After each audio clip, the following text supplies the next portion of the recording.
सावधान!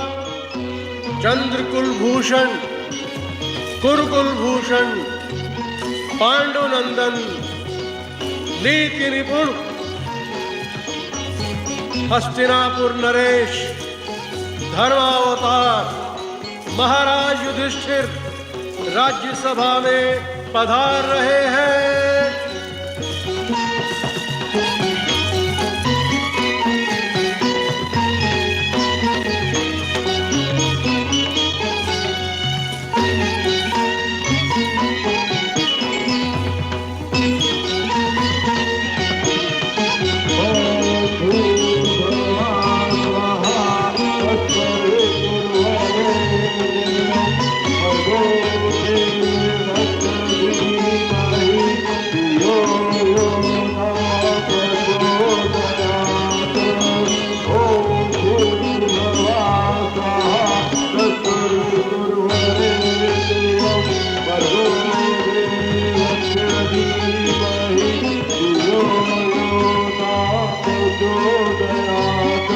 आज महाराज युधिष्ठिर के राज्य कार्य का प्रथम दिवस से आ रही है। इस मुकुट को अपने पवित्र हाथों का स्पर्श प्रदान कीजिए।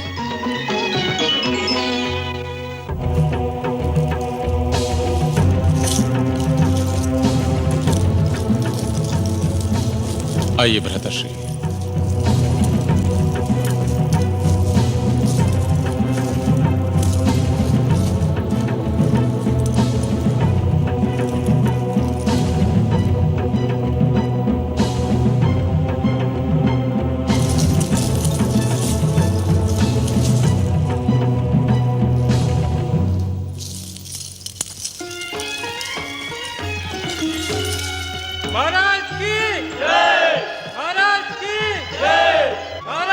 आशीर्वाद दीजिए देश पिताश्री।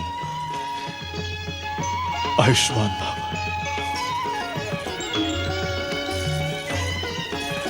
आइए भ्राताश्री, आइए। आशीर्वाद दीजिए बड़ी मां। यशस्वी भव।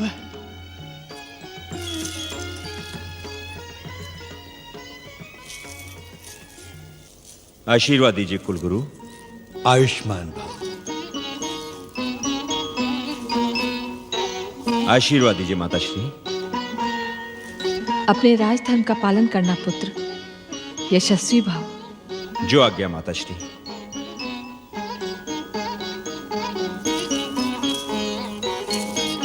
आशीर्वाद दीजिए काकाश्री। बस आयुष्मान भव पुत्र।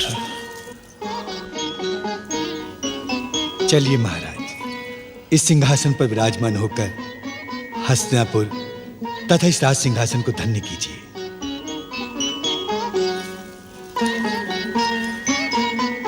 पूज्य ज्येष्ठ पिताश्री, मेरे सिंहासन पर बैठने से पहले आप अपना आसन ग्रहण करें। मैं इस राज्यसभा में अब मेरा कोई आसन रह ही कहां गया है पुत्र। आपका आसन तो मेरे मन में है ज्येष्ठ पिताश्री। अपने पवित्र हाथों से मेरे शीश पर मुकुट रखकर आपने पितामह भीष्म के कर्तव्य का पालन किया है, और यूं भी पितामह भीष्म के उपरांत तो आप ही कुल श्रेष्ठ हैं। इसलिए पितामह भीष्म के आसन पर तो सदैव आप ही को बैठना होगा ज्येष्ठ पिताश्री। नहीं पुत्र युधिष्ठिर, नहीं। मैं तो ऐसी बात सोचने का साहस भी नहीं कर सकता। पितामह भीष्म का स्थान रिक्त ही रहने दो वत्स, रिक्त ही रहने दो। विधि का विधान तो यही है ज्येष्ठ पिताश्री कि किसी का स्थान रिक्त नहीं रह पाता। यदि ऐसा हो तो जीवन का कर्म चक्र ही रुक कर रह जाएगा। आसन रिक्त नहीं रहता पुत्र, स्थान रिक्त रह जाता है। उसे कोई नहीं भर सकता। किसी का उच्च आसन प्राप्त कर लेना तो बहुत सरल होता है, परंतु उच्च स्थान तो लोग अपने उच्च और महान कर्मों से बनाते हैं। पितामह महान थे, मैं तो उनकी तुलना में साधारण से भी कम हूं। मेरे कर्म तो उनके कर्मों के सामने तुच्छ और छोटे हैं।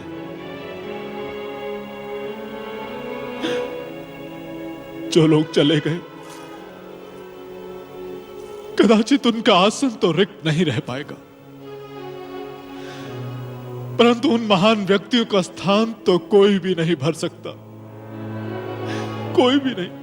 मैं तो इस राज्यसभा में आज केवल इसलिए उपस्थित हुआ था पुत्र, कि हस्तिनापुर से और हस्तिनापुर वासियों से अपने उस पाप और पुत्र मोह के लिए क्षमा मांगू जो इस महायुद्ध का कारण बना।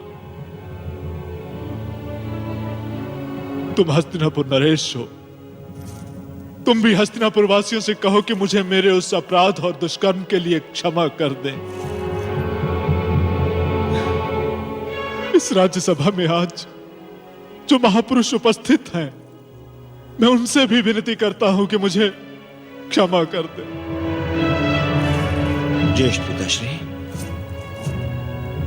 जाओ पुत्र, अब सिंहासन ग्रहण करो। कैसे ग्रहण करूं ज्येष्ठ पिताश्री, कैसे ग्रहण करूं? आपने स्वयं कहा कि जो आसन रिक्त हो गए हैं उन्हें कोई नहीं भर सकता, और कदाचित मैं तो भर ही नहीं सकता, क्योंकि मेरे ही कारण तो ये आसन रिक्त हुए हैं।